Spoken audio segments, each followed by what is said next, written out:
Welcome back and happy Friday. In today's video, I'm bringing you 13 categories that you can focus on to begin your journey to self-sufficiency and survival. And more importantly, actionable ways that you can start learning and preparing for yourself. I'm going to include a printable guide I've created down below. You can download it through my blog that I'll include it here, and then just in the description box there. So today we are going to be talking about food, water, first aid, pets, personal hygiene, cleaning, cooking, heating and cooling, security and self-defense, and so much more. No, kidding. Only 13 categories. Let's jump right into it. Food. Let's start with the basics. Are you storing enough food to sustain your family? Are you going to grow or raise your food yourself? Begin by focusing on basic food items that could sustain you and your family with minimal to no prep required. So we're talking non-perishable foods that you can just eat without heat, power, the ability to cook it, potentially even water. So snacks, granola bars, full meals that you do not have to cook. So this doesn't have to be MRE, a meal ready kind of replacement. It could even be something as a can of soup that you were comfortable eating cold if it came down to it. So one thing, if you were just starting out, a way to make this a little bit less overwhelming, and that has been really helpful for me, has been to break it down in periods of time. So focus on sustaining you and your family first for 24 hours. Once you have that checked, move to 72 hours. Done. Amazing. You're better off than you were before. Once you got that under the bag, start moving on to a week, then to a month. If you're able to, you'd want to start going towards 3 months or even a year or more supply, if that's in your ability. Now, I'm going to be totally clear, we are not at that level. It's something I would love to be able to get to, but that is just not realistic in budget and ability right now. So this is a beginner's guide. We're just going to go through some basics, and I will include some resources as well below for some channels that offer kind of more intense tips or tips for when you're further on into your preparedness journey. So some good things to consider when you're thinking about food for your family is going to be caloric density. So how many calories will you need in a day, and how many will your family members? A good thing to keep in mind as well is that during this time, when you are stressed, you're going to be burning more calories and likely needing to use more calories to actually get your calories. Like, it's going to cost you more to cook than it normally would in those situations. Another good thing to think about is, do you have any dietary restrictions or allergies, or does anyone in your home? When something like this happens, the last thing you have to worry about is either feeding yourself and potentially hurting yourself, or not eating at all to avoid the risk of consuming something you're allergic to or maybe intolerant to. So having something on hand that you know you can eat, there's no measure to that. If you know what I mean, you know what I mean. For me, I get aggressively bloated with some foods, and just also lactose intolerant, a few other random stomach things. So food's a weird one for me. So making sure I have something I know I can eat even when I'm feeling nauseous or bloated or something like that is great. So think about those topics as well. Eat what you store and store what you eat. Someone said this, I'm not entirely sure who. If you know, I would love to know. And it has stuck with me. So if you don't already eat the food that you were storing, your taste buds and likely also your stomach are going to be in for maybe a little bit of an upset, especially if you were storing just bags of beans and lentils, but you don't consume beans or lentils in your normal life. That is really going to affect your stomach. The way you can test if you actually like the food you're storing is try and make a meal from the food you have. So grab a few ingredients that you have in your cupboard and see if you can make a meal from it. Will you eat it? Will your kids? that's a good way to see if you're on the right track there, and then you can kind of adjust as needed. Don't forget those can openers. 1, 2, maybe 3. My power just flickered. I don't know if anyone saw that. Oh. Speaking of preparing, this is what we prepare for. One thing that has helped me to prepare, especially on a budget, I mean, we're all hurting. Like, hyperinflation is here. It's past that. We're going into farther than the Great Depression. Like, yeah. I don't have the words to properly talk about it, but if you're interested in that, you should look into that more. I'll include some resources here. I like to check the flyers as they turn over for all the stores in our areas, and if it's lower somewhere else, I will go there, and I pretty much shop by the sales. So if something's on sale that I know we use or like buy quite frequently, I will buy 2 or 3, or if there's a limit in place, which there has been lately, I will just get what the limit is, and then often that helps us get to the next sale without having to buy it at full price. Something that you maybe want, but it's full price, maybe don't get it, or maybe depending on what it is, because I know there are needs that are going to supersede the sale. Like, it's not going to matter, you're going to have to buy it. So cutting corners where we can is helpful there. If you're planning to raise animals for food, a good starting point can be actually creating the space for your animals. So where on your property are they going to be? Do you have a space for them? Do you have a chicken coop if you need it? Do you have a way to enclose them so they are not at risk of traffic, animals, like different things to consider there? Look into farms, look into different farming stores, and see what they offer. Kijiji marketplaces, great. A lot of people post about chicks, animals that they want to sell or like barter. There's a lot of that going around here now, trading.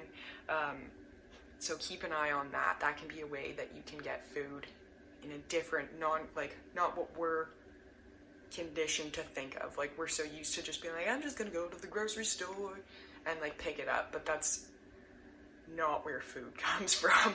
So we've kind of lost sight of where we get food, where it comes from, and I think we need to go a little bit backwards. Just going through the guide here. So I've included kind of a blank grocery list. I'll put it up here. And this has basic ideas that I would recommend starting with and things we have prioritized in our own storing. And then some room for you to kind of add your own lists as well. So basic ingredients that I would just jump right into right away would be flour, salt, sugar, oil, things that you can kind of create a lot of different things with, like flour, salt, sugar, water. You got a cookie dough recipe, take out the sugar, you got just a pastry dough recipe, have yeast on hand, you could really bulk it up. You could make a bread, rice, quinoa, dense, starchy foods. And then think of nutrient-dense food, because calories are one thing, but if you're just eating like white rice, you're not going to have any energy. Like, you do need some protein, some vegetables. So that's where some of the other items come in. So canned fish, canned meat. I'm a little bit unsettled on some of those things myself, and I know I'm not the only one. But when it comes down to it, you probably will not be.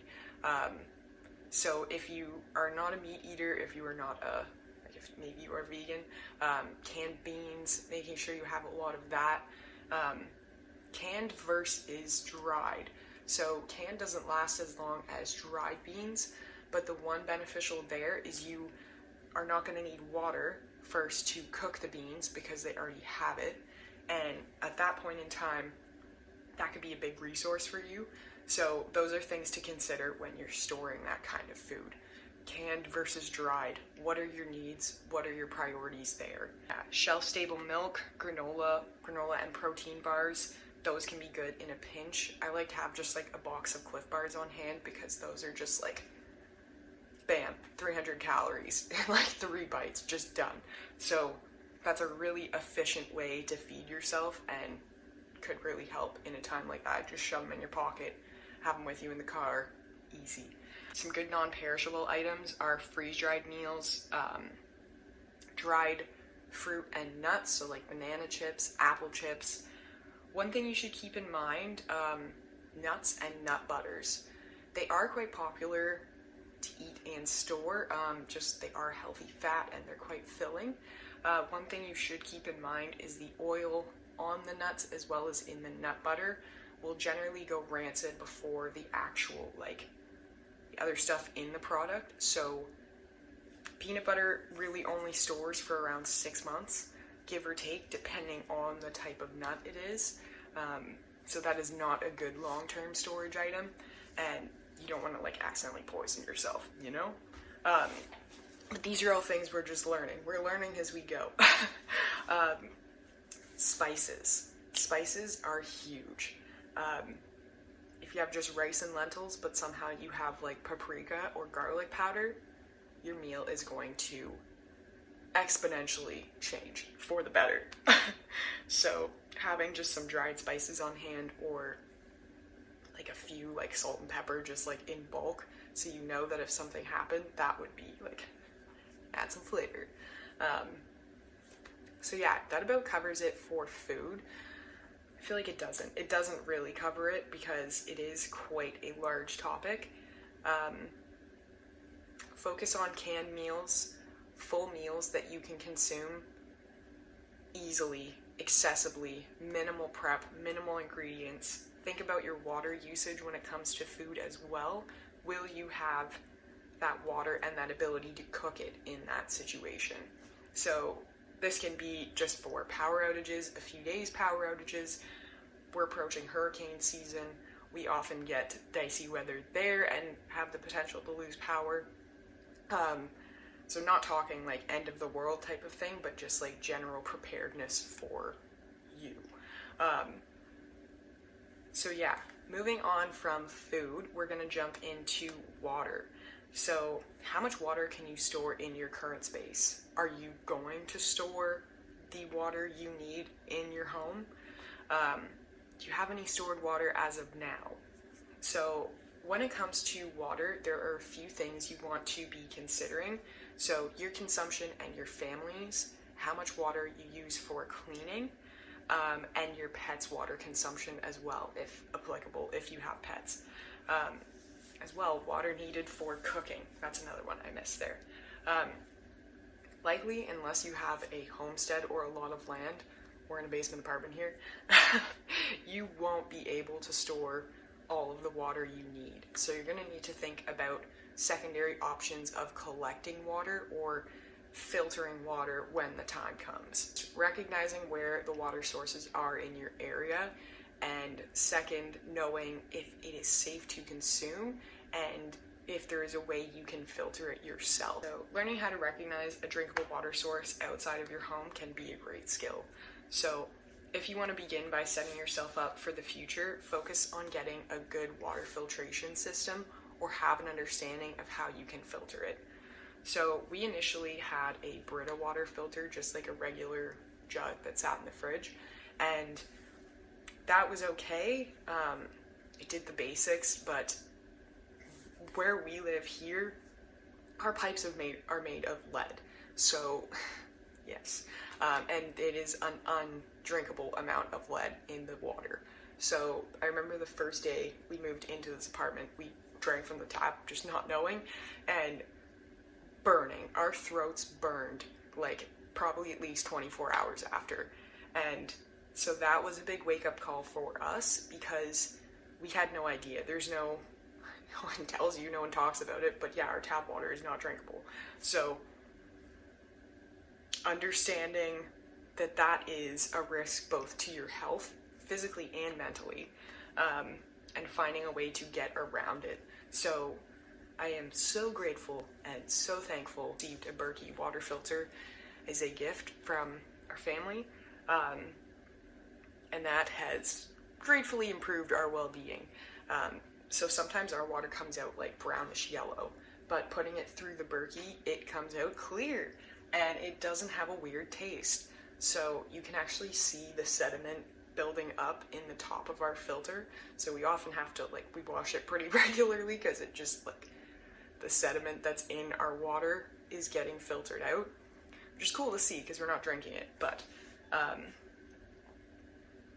one way for us to, like, kind of keep on top of our water storage, because we can't drink the water from the taps. So if the power ever were to run out and we didn't have any water stored, we'd be kind of in a weird position.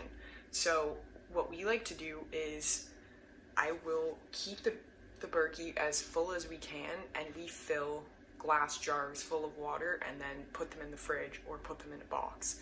And we kind of rotate through that. So if we want cold water, it's ready, it's in the fridge, and storing in glass is safe. So it's not leaching into the water like plastic water bottles. So that can help. How many times have I said One thing for us, we also currently have a 20-liter jug of water stored as well. Just those ones that you put in, like, the water filters, like drinking from home. Like, I'll put one here because I can't describe it well. So that is just good to have on hand in case. Like, we could use that for cleaning. We could use that for dishes, cooking, anything. Not a ton of water, but it would do in a pinch. And it would get us over the initial kind of panic. This is going to be long. I'm already at 20 minutes and I'm only at number 2. Got to rein this in.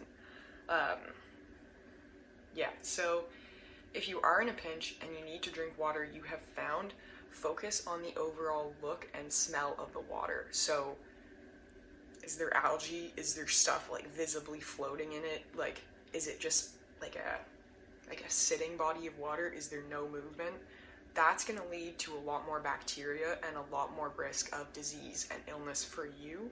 So focus on trying to find, one, running bodies of water, and you have to be careful that it's not like a man-made just like pipe pushing out the water, but like an actual like running system of water.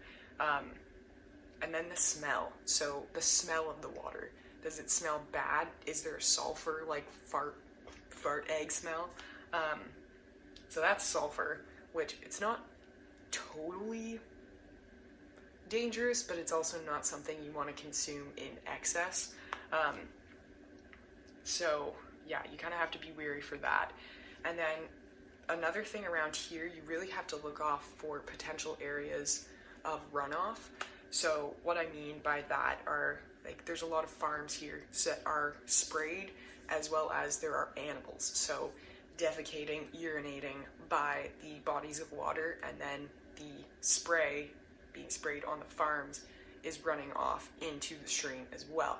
So with those and with the proximity, just keep those in mind. Like, are you drinking from a river that's at the bottom of a hill that it has like 3 farms above it? It might not be a great water system, but if you're higher up, like, yeah, less runoff, less potential, just things to consider there. Yeah, so one important thing to keep in mind as well for long-term power outages or periods of self-sufficiency is human waste. So it would likely take only 3 weeks of our resources and our plumbing systems to be down for our water systems to be completely contaminated. So look into knowing how to build your own latrine or get rid of human waste, because there will be a time, just even if you're camping outside, things like that, where you may need to know that, and that could be the difference of you accidentally contaminating your own drinking water or properly disposing of it. So that's just like one important skill that I think, like, I forgot about until quite recently. Yeah, it's just something we don't think of. Like, we're so used to, like, okay, go to the bathroom, done. But it's like, human waste will make you very sick. Like, there's so much bacteria and illness carried through that. Like, that is not something you want to mess around with.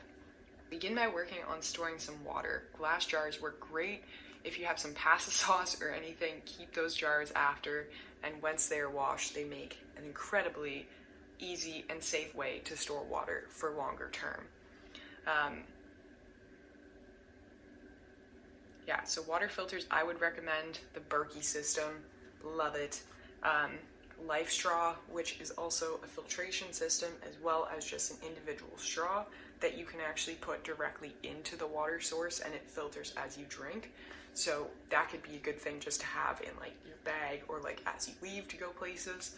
And then there's a few others that are comparable. So the Pro Pure X1, Pro 1, the Pro Pure Pro 1 is comparable to the Berkey, but it is at a lower price point.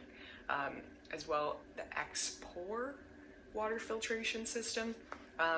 So there are a few different options there that you can look into.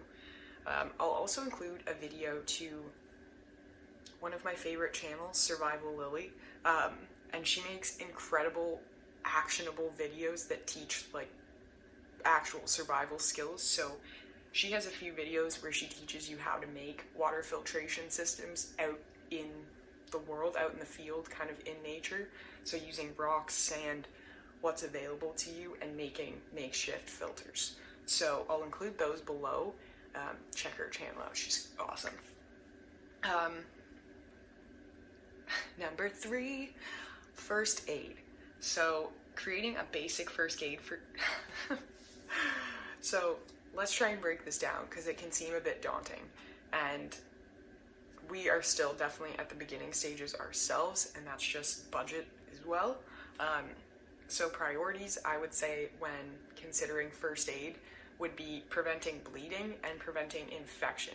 So those are the 2 things that are probably going to kill you the fastest in those situations. Not trying to be blunt or scary, but that's just like bleeding out, you can't come back from that. Infection, that can lead to sepsis quite quickly, and if you don't have doctors, that's going to make your situation a lot worse. So purchasing a tourniquet, which is a way to prevent bleeding, or like, I'm not sure how to describe it basically, but it is in a lot of first aid kits, military first aid kits, kind of emergency trauma first aid kits, because it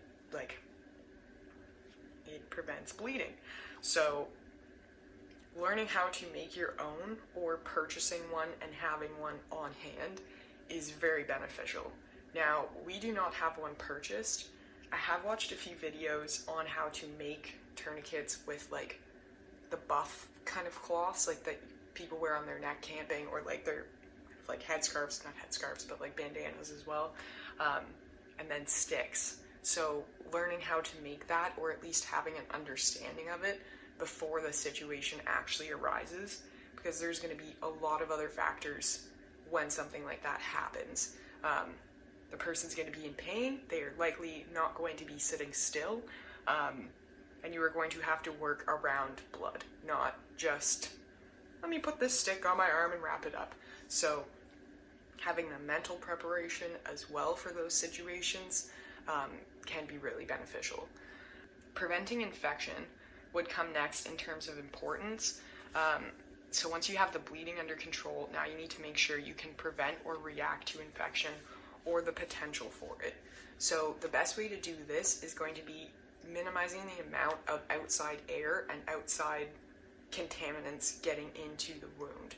So being able to cover it with sanitary material before that happens, and being able to sanitize the wound before you cover it as well. So sterile wipes and tools, rubbing alcohol, alcoholic bandages. You might not be able to get antibiotics in this situation, and likely you aren't able to just get a prescription of antibiotics to store on hand. So that's why we have Polysporin. But things like that, trying to prevent the situation before they come, and then having a plan in place if something like that were to happen. Some ideas for you to get started in this area, I would recommend Band-Aids, gauze, sterile bandages, tweezers, tensor bandages, cold and hot packs, sterile wipes, Polysporin, cloth, a tourniquet, distilled water, rubbing alcohol, scissors, medical tape, a medical mask, CPR mask, biohazard bag, and a flashlight. Now, a lot of these are self-explanatory. self-explanatory. But some of these things, like, we do not have. We have a pretty basic first aid kit at the moment, and we are just slowly adding these things in when we can. So take it one day at a time, one skill at a time, and one task at a time. Getting overwhelmed by it is not going to help you, and it's probably going to further hurt you in that sense as well. Now, going on to personal hygiene, so I'm talking anything from toothpaste to shampoo, or menstrual care, or incontinence issues. Anything that affects you and your personal hygiene. So this will look a bit different for everyone. So I've seen some people create a hygiene bucket, like, for their toiletries, and that includes anything they may need. So toilet paper, flushable wipes, tampons or pads, as well as water and stuff to sanitize your hands too. So depending on what situation you are in, this might suit your needs. So one thing to keep in mind is the disposable aspect of a lot of these projects or products. So work on finding items that you could reuse and continue to use regardless of the outside situation. So I'm talking things like menstrual cups or reusable pads. Those could be extremely helpful in one of these situations, and ensuring you also have included some antibacterial soap and maybe some compostable bags. Some good ideas to get started for you there. Get a bulk list. Pads and tampons, menstrual cups, reusable pads, antibacterial soap, diapers, water, towel or cloth, toilet paper tabs. Those are really handy and just store very small. Compostable bags, diaper rash cream, flushable wipes, toothpaste, soap, hand sanitizer, anything that really is applicable to you. So diapers aren't applicable for us, but they might be a necessity in your family. So consider that and consider your needs too. So I've seen a few people recommend getting either like a camping toilet. I've also seen people create buckets and taking a pool noodle and like cutting it in half so you put it over. So that's great if you have kids. Makes it a bit easier, less daunting, seems a bit more realistic.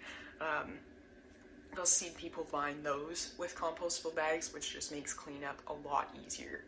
I'll include a video below from the channel City Prepping, which has an incredible video that talks about this and kind of outlines it in great detail. Talks about, disposing of human waste, things like that, products you can get, and just ways to be informed of building those things like latrines and stuff like that. Moving on to pets. So they really are a part of the family, and if you are anything like us, ensuring that you have what your pet needs is just as important as yourself. So just this past year, we experienced running out of our cat's food, and the stores around us did not have any in stock. And I am sure I am not the only one. So that made me panic, evidently so. So depending on your animal's needs, they might have special dietary restrictions as well, or need special food. So ensuring you have a bit of extra food on hand for your furry friend to keep them okay is a great place to start. So getting an extra bag of dry food when you can afford it, a few cans of wet food here and there, and things they enjoy. So like, we just got him some treats. He loves catnip as well, so if you don't plan on growing it, having some in your cupboard may help the relaxation or the overall stress levels of your pet.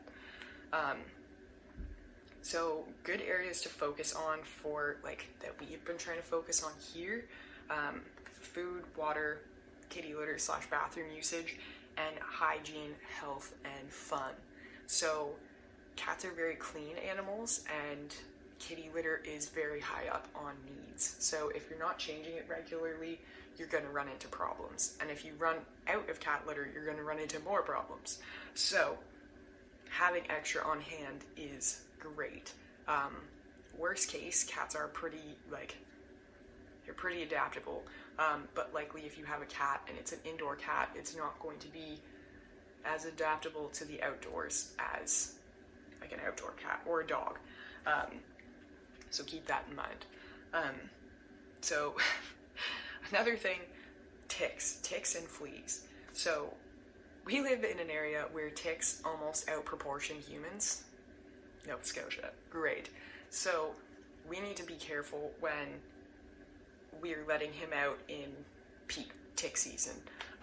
So likely you don't just have tick and flea medication stored on hand. So maybe going to the vet and trying to get some to have on hand. I mean, if that's possible. It's not always possible depending on your animal, the situation. But that can be a great thing to start with.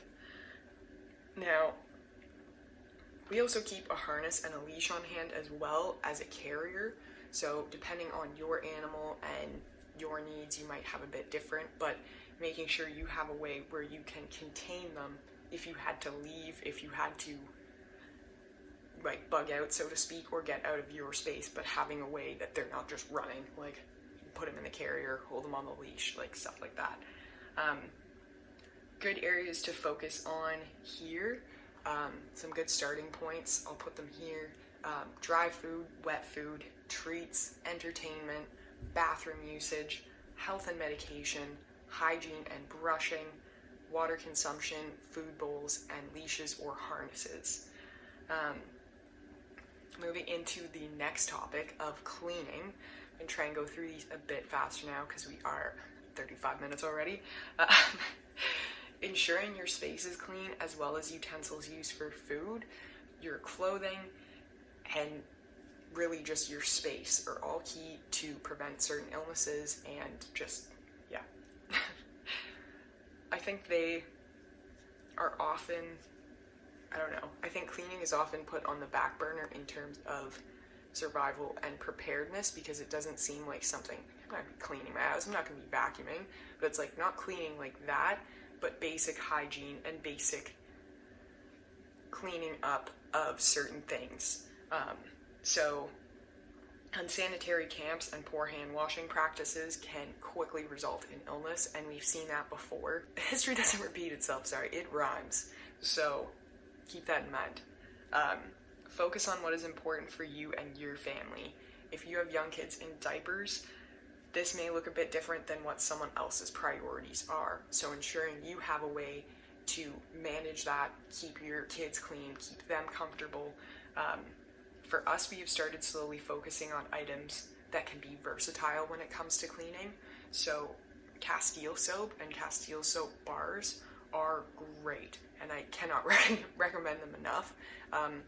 They are not toxic, so you can use them in the vicinity of your pets. You can use them washing your fruits and vegetables, and it is safe.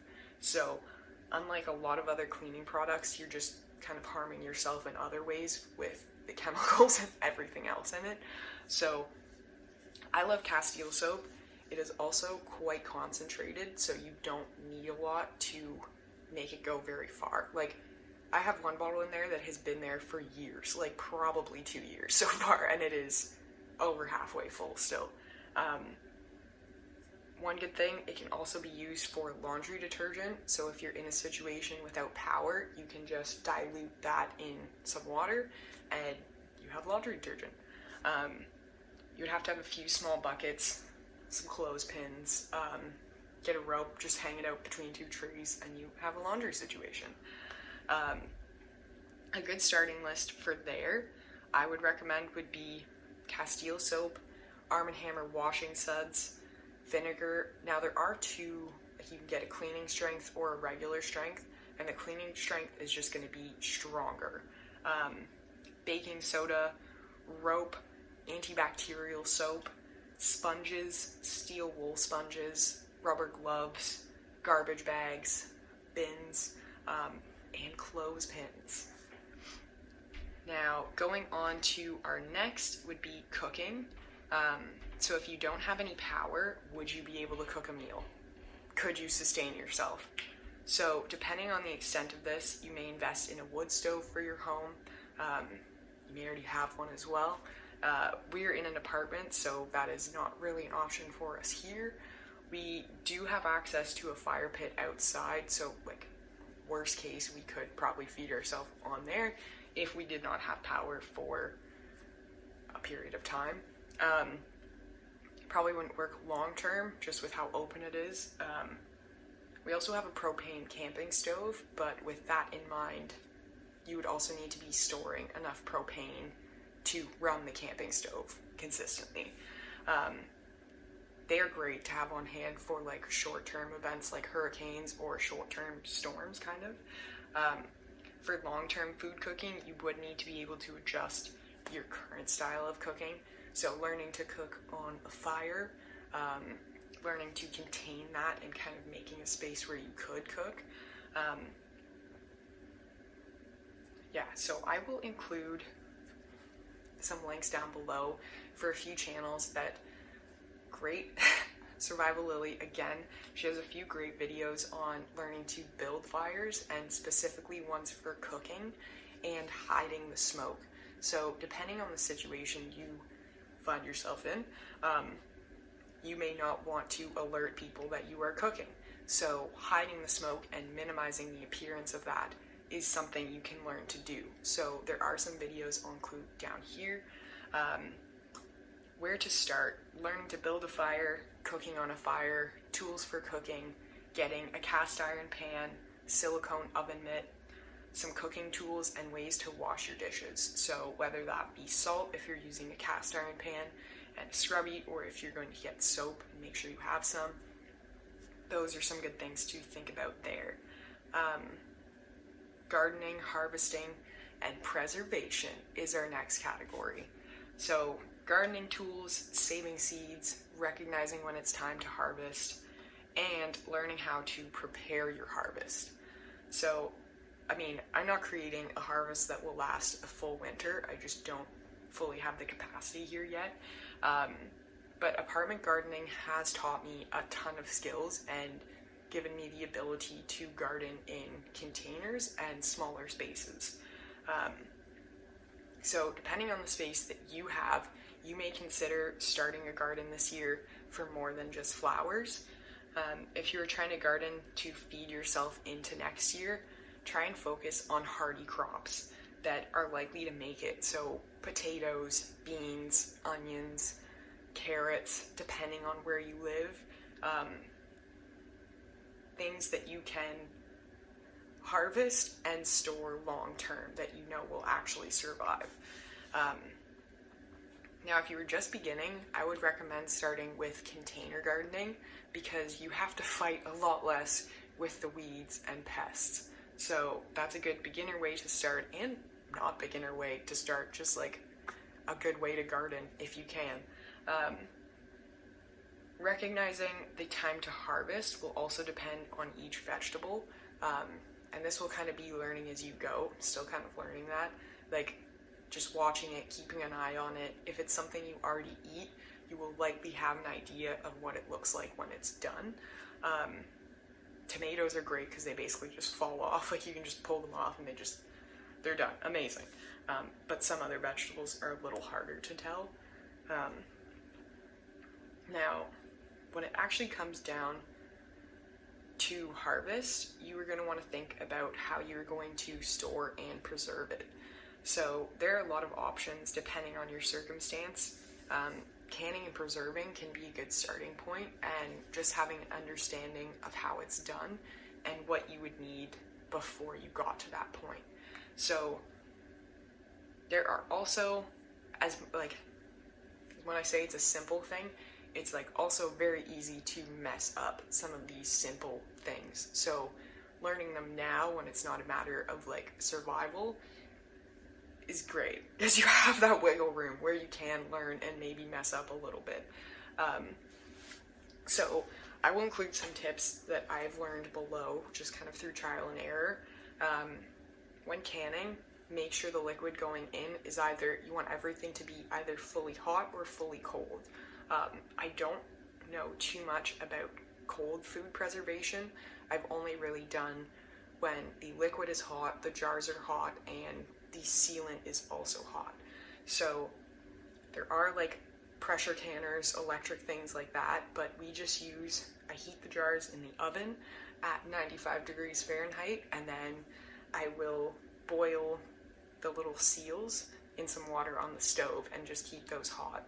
And then before you actually go to seal the jar, so once you've poured your liquid or your ingredients actually in, you're going to go ahead and wipe the mouth of the jar just with a clean cloth, and then put your sealing lid on. And then you're going to leave those to sit for at least 24 hours. And depending on what it is, you'll be able to tell if it has sealed or not. So you'll hear if the pop is down, which I think is a way to describe that. But if you can push in and out on the top of the jar, it did not seal. But if there's no popping, nothing when you press down, it has sealed. So yeah, if you can pop the lid by pressing on the top of it, it isn't sealed. Now, depending on what you are preserving, you can recook it and try it again. So I've tried this for jam. I have not tried it with pickles. I feel like you just could end up overcooking the pickles or making them less crunchy. But I guess depends. Worth a shot, right? There are also a lot of other ways of preserving, such as freeze drying, dehydrating, lacto-fermentation, and so much more I have not even begun to learn or understand yet. Some good gardening tools and resources that I would recommend looking into first would be seeds. That would be a very big one, and seeds pertaining to your climate and the area you live. So if you buy seeds from a seed company here in Nova Scotia, likely your seeds here would thrive in this environment, but not necessarily in the environment that you're trying to grow them in. So focus on purchasing seeds locally if you can, and from farmers that have used them in your ecosystem type of thing. I'm saying different words, but in your environment, really. A rake, a shovel, having a watering can or a bucket, just some way to water your plants. Some great books for gardening and beginning homesteading would be Rodale's Organic Gardening Encyclopedia, Carrots Love Tomatoes, that's another book, as well as 4 Season Harvest.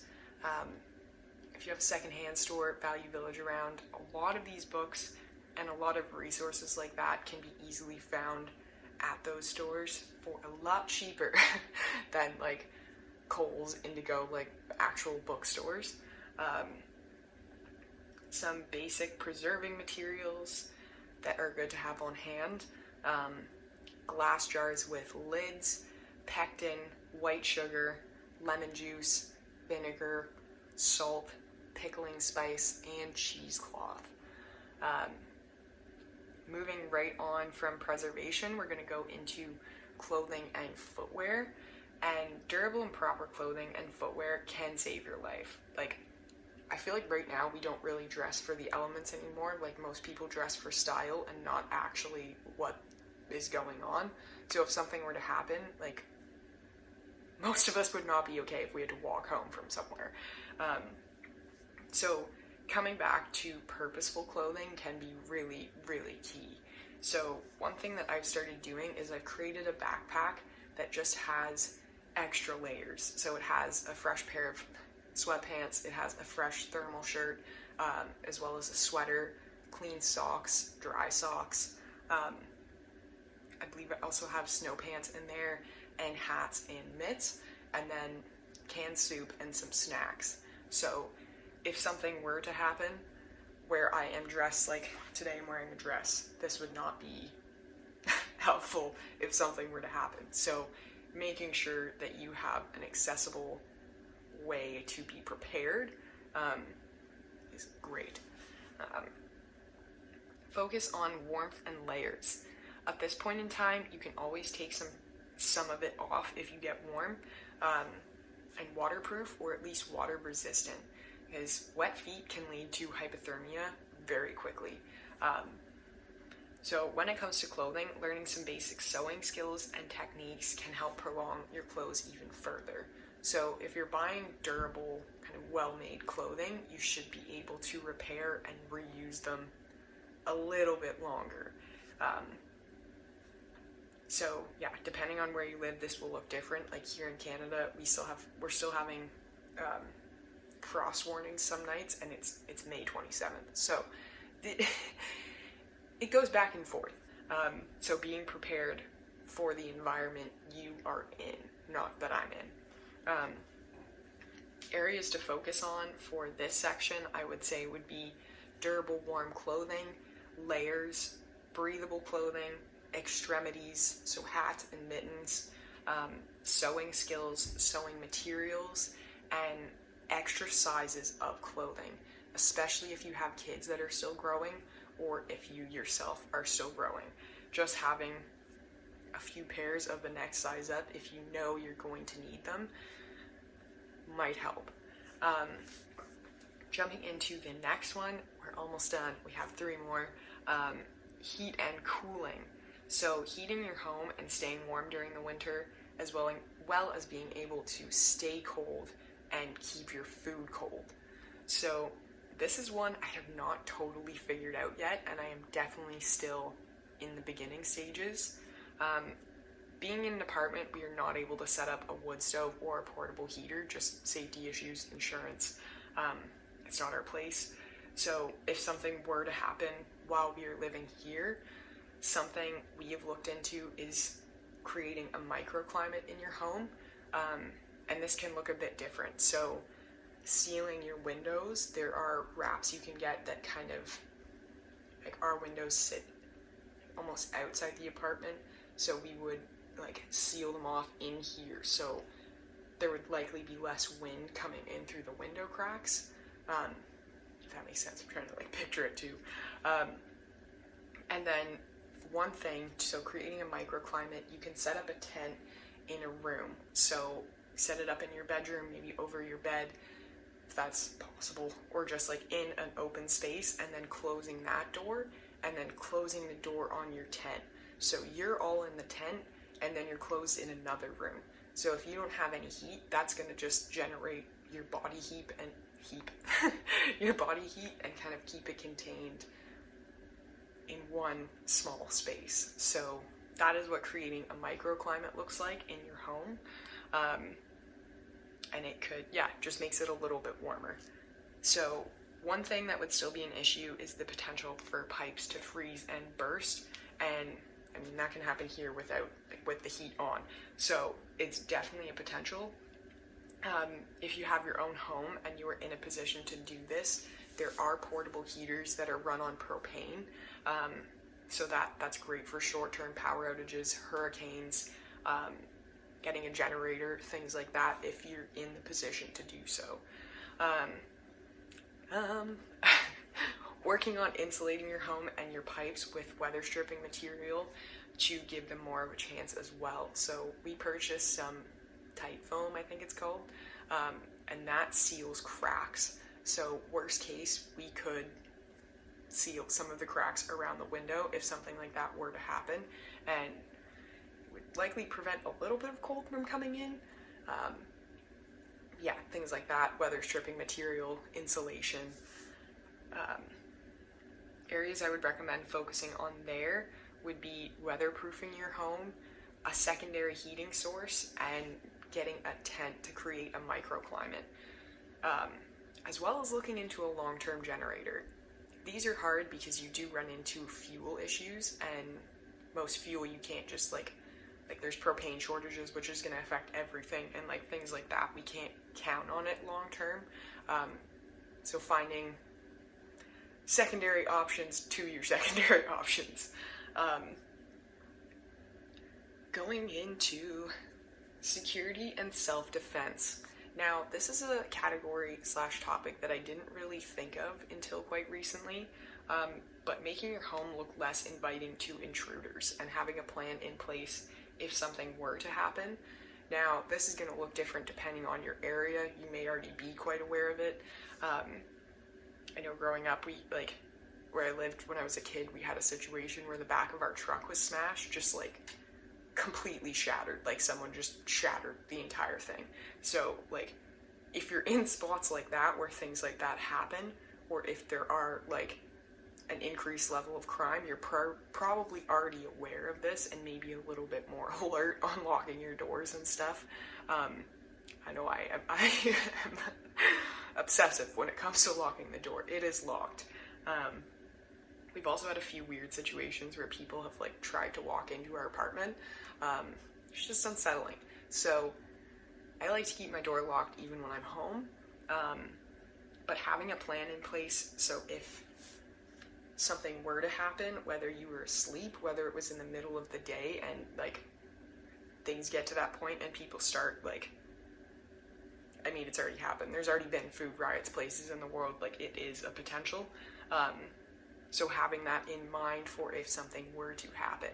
Now, glass windows, if you're on a ground floor level, you are way more likely to be a target, especially if you're on the side of a main road. If your home is visible to people just driving by or walking by, you are already more of a target than someone farther in the street. So one thing I would recommend, or I find useful, is walk around your home and figure out what is visible from the outside. What can people see when they look in your windows? So what are they aware of? What do they see you have? What is a potential for them to come to get? And you do have to kind of think about that when you're coming up with a plan like that. Like, kind of think like, not everyone thinks like you. Not everyone is not going to attack someone. And humans are capable of quite evil things when we are provoked. So bear that in mind too. So I guess with our entrance, it's a bit weird.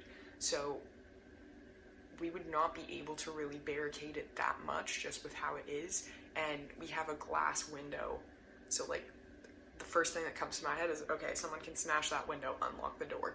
So that's my immediate thought. So having a plan in place to barricade the door, so if that were to happen, there is less of a chance for them to actually get in, because if they can unlock it, that's one thing, but if it's barricaded and they can't get past that, that's another thing.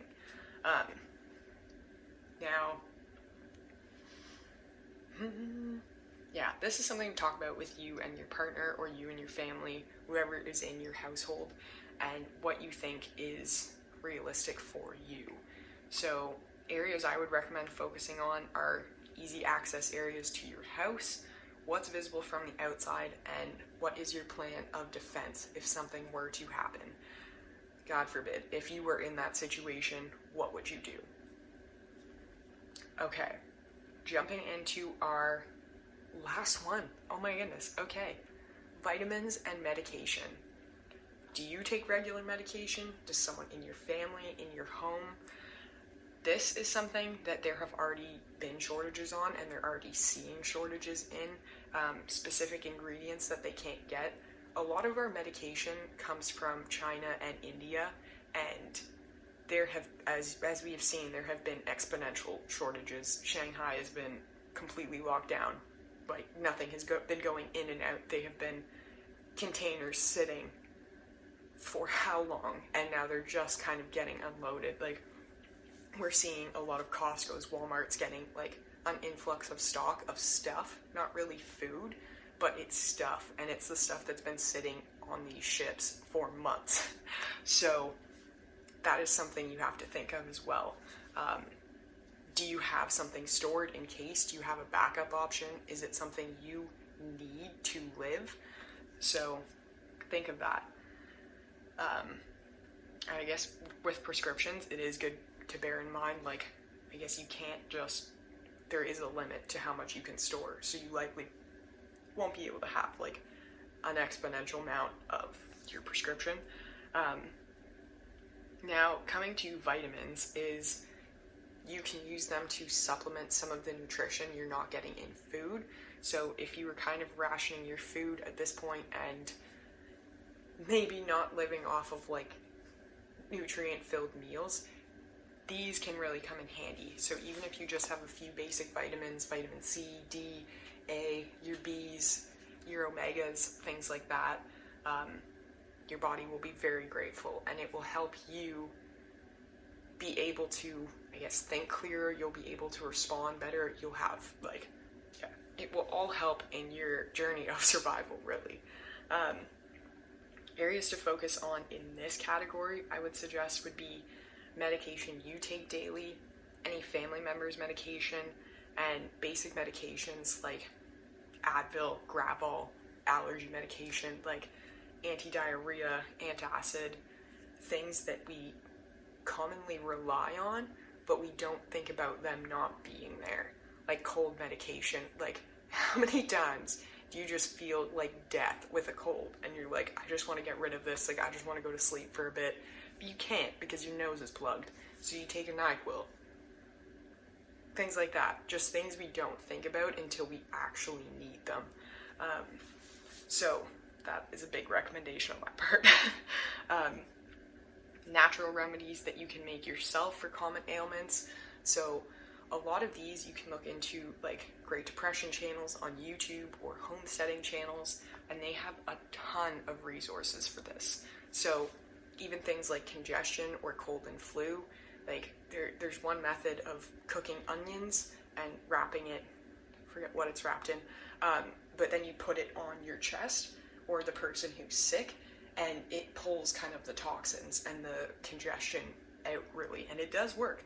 I'll include some of those videos below because it's kind of powerful to see that and just be like, all right, we can, there are things we can do to take care of ourselves without medication, and we've been so conditioned to just be like, give me a pill, give me a quick fix, when it's generally giving us more side effects in the long term also. Not saying there is not a time for medication, like there definitely is, there's definitely time for that, but like having other options as well.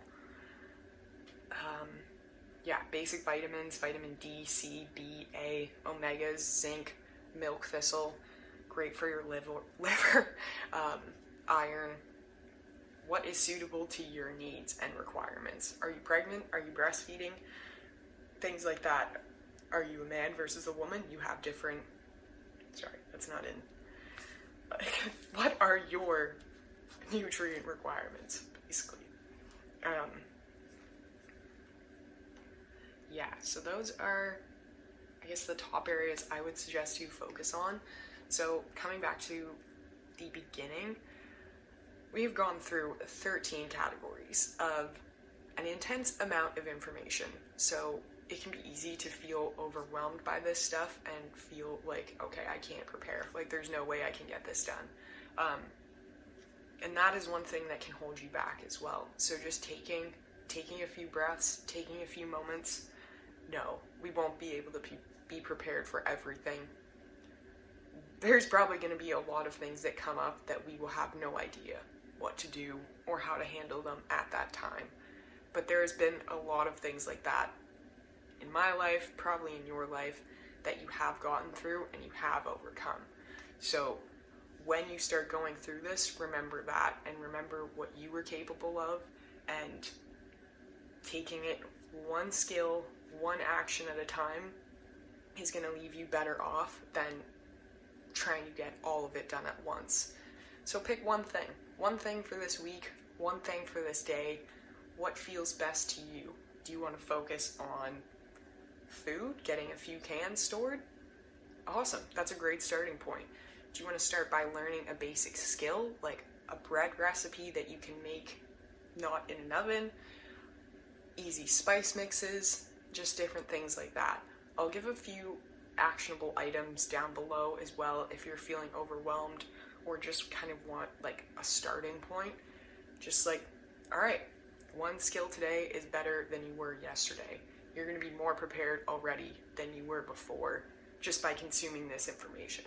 So don't be too hard on yourself, and yeah, remember, I am still a beginner. I am learning. I have so much to learn. I have no idea what I don't know. So keep searching out those resources. I'll put all my information I've found down below, and anything that I think could be helpful. for people in a similar situation, or just if you're curious about this kind of stuff.